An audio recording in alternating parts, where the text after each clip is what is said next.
So when I first had an apprentice, I had to have my place checked out for health and safety. I had to have a little man who actually reeked of smoke, checking all my plugs to make sure they had stickers on the back. And we had to fill in loads of forms, and it really kind of drove me nuts. And so one of the things I was really keen to do with Swarm was to have none of that stuff.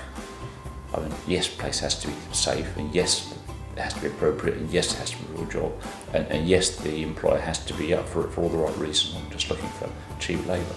But you can do all of those things that you have to do, make sure it's totally compliant and safe and appropriate without all the tedium that kind of can really put you off.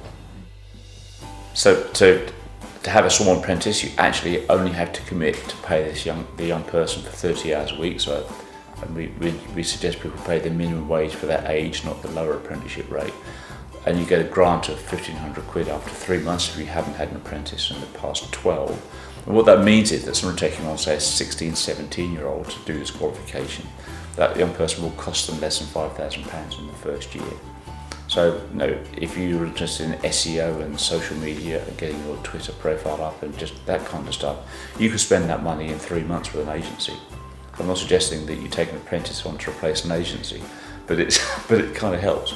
And so the young person does other things people are concerned about sometimes is that they have to spend time teaching the young person something that they don't think is useful.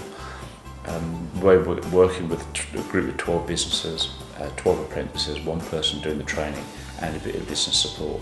It kind of means that the young person just goes away one day a month for the Swarm course, which will be delivered locally to where the businesses are. There's chances for networking between the businesses, and actually there's far more additional value for all the participants in many different ways than anything that could be regarded as kind of hassle or fat.